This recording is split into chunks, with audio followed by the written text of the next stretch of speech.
Primera de Corintios 1:9 dice que habla de dos personas, porque dice Jesús y el Padre, y él hace una aclaración al final, dice, ayúdeme porque la verdad estoy confundido.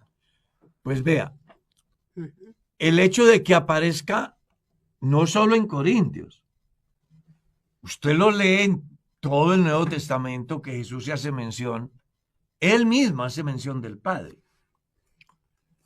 Y lo hace por una razón, porque es que Jesús en la condición de hijo es nuestro hermano, y en la condición de hermano nuestro es semejante a nosotros en todo. ¿Y qué hacemos nosotros? Oramos, él también oró. Lloramos, él también lloró. Comió o comemos, él también come. Nos cansamos, él también se cansa. Morimos, él también murió. La única diferencia que hay entre él y nosotros es que él es la resurrección y la vida, que él resucitó por sí mismo. Nosotros tenemos que ser resucitados por el poder del que es la resurrección.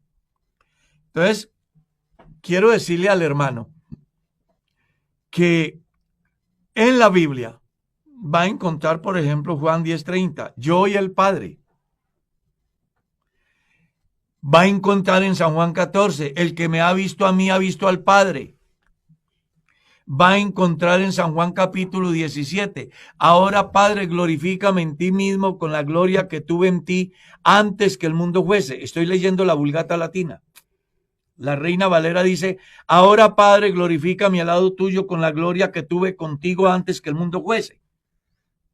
Pero lo que la persona debe de entender es el tiempo y el contexto en que se da esos términos. Que si lo lees en San Juan capítulo 17, es la oración intercesora de Jesús como sacerdote. La oración pontificial. Exactamente. Dios no ora, pero Dios en la condición de hombre es nuestro sumo sacerdote y en esa condición de sacerdote ora. Entonces las personas lo que deben de entender cuando leen la Biblia es en qué momento y en qué contexto se está dando. Porque Jesús en San Juan capítulo 14 verso 7 no está hablando como el Hijo, está hablando como el Padre. Pero en San Juan capítulo 17 no está hablando ni como el Hijo ni como el Padre, sino como el sacerdote. Entonces las personas deben de entender que Jesús es multifacético. Es el Padre, es el Hijo, es el Alfa, el Omega, es el Rey, es el siervo, es el sacerdote, es el Cordero, es el primero, es el último, es el que era, el que es, el que ha de venir, el Todopoderoso. Búsquele a cada uno de esos términos persona y hará un municipio, una ciudad, una capital. Las personas lo que deben de entender cuando enfrentan temáticas relacionadas a la deidad es simplemente meterse en ellos mismos. La personita que está aquí no sé si será casado, pero lo que sí sé es que es hijo, ¿cierto? Y posiblemente es amigo, y posiblemente es hermano, y posiblemente es tío, y posiblemente es sobrino y es cuñado, y puede ser suegro, yerno, primo. ¿Pero cuántas personas hay ahí? Una. Entonces, no confundamos a Dios en sus múltiples expresiones con personas que en la Biblia no existe. Escuche usted, no existe. Estaba leyendo yo cuando se cumplió los 500 años de la conquista de América. Las sociedades bíblicas colombianas sacaron una revista alusiva a los 500 años. Y como punto de partida tuvo el planteamiento de uno de los editores que fueron Cipriano de Valera y Casio de Reina. A uno de ellos se le presentó una persecución no pequeña y él ha huido a Francia.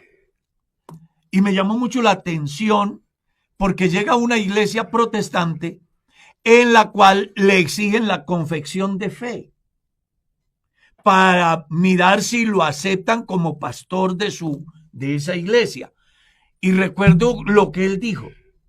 Quiero declarar que la palabra personas en la deidad no existe en la Biblia, mostrando con ello que él hace 500 años se pensaba desde ese momento y desde antes que en Dios no existen personas, en Dios existe atributos, en Dios existe diferentes formas de darse a conocer, inclusive en el Antiguo Testamento a través de teofanías. Entonces a Jesús en el Nuevo Testamento, Juan lo ve como el Cordero de Dios, según el capítulo 1 del Evangelio según San Juan. ¿Ya? Jesús le dice a los discípulos que Él es el Padre. Pablo le dice a Timoteo que es el mediador. El escritor a los Hebreos dice que Él es nuestro sumo apóstol de nuestra fe. Y bueno, nos echaríamos todo este programa tratando de describir todos los términos que se le dan a Jesús en el ejercicio de su ministerio terrenal, siendo hombre sin dejar de ser Dios, que esa es la conclusión a la que llega Pablo cuando dice de quienes son los patriarcas y los profetas de los cuales vino Cristo, el cual es Dios sobre todas las cosas, o Dios manifestado en carne, según 1 Timoteo 3:16, o la imagen visible del Dios invisible, según Hebreos capítulo 1. Entonces, la idea aquí es que nuestro amado hermano, pues, haga lo que dice Merceditas. Merceditas tiene ¿Qué va a decir? No, pues ella dice algo muy interesante. Cuidado con lo que va a decir. Ella dice, a mí no me interesa mucho saber si la bestia o el anticristo o el 666, a mí lo único que me importa es que Jesucristo es mi Salvador y eso es todo. Si yo creo que Jesucristo es el Señor y que Él ha resucitado, yo tengo garantizado lo más valioso, que es la salvación de mi alma. Entonces, si usted se confunde con los términos, acepte una realidad. Jesucristo murió por sus pecados y resucitó Amén. para su justificación. Lo que usted no entienda ahora, téngalo por seguro que lo entenderá en la presencia de Dios. Pero puedo yo hacer, ¿sabe qué a veces siento yo que pasa, hermano Carlos? Que la manera como, o sea, es decir, nosotros tenemos una verdad tan verdad que a veces obviamos dentro de algunas congregaciones dar explicaciones razonadas, como la que usted acaba de hacer, no tan emocionalistas, que le permitan a las personas de verdad comprender en toda su extensión lo que significa que Jesucristo es Dios, que es lo que es la cristología, ¿no? Y a veces cuando se expone este tema, entonces hacemos una especie de mezcolanza, permítame decirlo así. Entonces, hablamos de unicidad como si fuera lo mismo que misterio de la piedad, como si fuera cristología, y no abordamos de manera ordenada eso que usted acaba de hacer, y eso hace que las personas se confundan. Es decir, se confundan que por... hasta obvian textos de la Biblia. Usted lo decía ese día, intentando como salvaguardar. Por ejemplo, hay gente que teme decir que Jesús es el Hijo de Dios. Por ejemplo. Teme decirlo, y uno... No, si tienes claro lo que significa la unicidad y lo que es, tú podrás decir con tranquilidad que Jesús es el Hijo de Dios, solo que también Jesús es Dios, pero es una manifestación de Él. Entonces, creo que a veces pasa, y qué interesante lo que acaba de ocurrir de esa exposición que usted acaba de hacer. Pastor, mire, hay un caso muy interesante. Hay gente que evita leer San Mateo 28:19. Por ejemplo. Porque dice, id y haced discípulos, bautizándolos en el nombre del Padre y del Hijo. Y hasta buscan términos tales como, en el texto original el griego no está. Y yo tengo el texto griego, y sí están. Es que el problema no es que la Biblia diga Padre, Hijo y Espíritu Santo. Pudiera decir en un mismo texto, el Padre, el Hijo, el Espíritu Santo, el mediador, el sumo sacerdote, el apóstol de nuestra fe, el alfa, el omega, el primero y el último, el rey, el siervo, el que era, el que es, el que ha de venir, el todopoderoso. En un solo texto quiero decir eso. Y eso no es igual a que genere confusión en el sentido de que son varias personas, sino más bien un ser en múltiples oficios. ¿Está claro? Así es. Sí, es muy interesante hacer esa reflexión. No evitemos enfrentar la realidad bíblica. Lo que pasa es que tenemos que mirarla en el contexto en que está y el por qué se da. Pero hay gente que se confunde, pastor, por lo que el texto dice Es decir, no caen en cuenta que el texto dice bautizándolos en el nombre, Que es un no en singular, los nombres.